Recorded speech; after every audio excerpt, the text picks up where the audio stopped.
Getty ImagesThe Cowboys are focused on getting quarterback Dak Prescott signed to a new deal before the July 15 deadline for finalizing multi-year contracts with franchise-tagged players. And regardless of whatever has been said or speculated or reported or whatever regarding the negotiations, only two things matter at this point. First, neither side is going to approach its bottom-line position before the July 15 deadline approaches. That's a fundamental principle of negotiation: let the deadline drive the process. Any chatter regarding positions at this point doesn't matter. On or about July 15, the two sides will get down to business. Second, whether a long-term deal gets done depends on one thing and one thing only: whether the Cowboys will make Dak Prescott an offer that will get him to trade in his contractual rights without a new deal. It's not about the current quarterback market.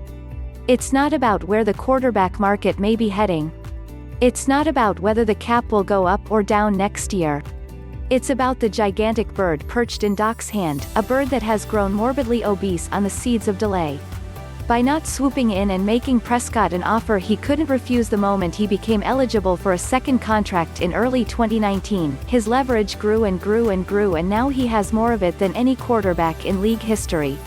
For starters, he'll make $31.4 million this year under the exclusive version of the franchise tag, a tag that Stephen Jones told #PFTPM the team absolutely would not rescind. Dak can, if he so chooses, skip all of training camp and the preseason and still make the full $31.4 million.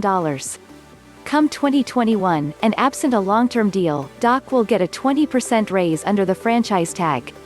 That's another $37.68 million.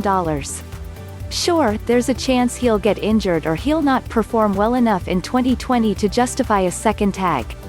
If so, he'll have the $31.4 million for 1 year of service, his endorsement money, and any insurance proceeds. He'll also have a free and clear shot at the open market. But if he's tagged again, the same 20% raise applies even if the team uses the transition tag in 2021. Dak would get $37.68 million. That's $69.08 million for 2 years of football. Thus, that's the obvious starting point for a long-term contract: $69.08 million for 2020 and 2021, fully guaranteed.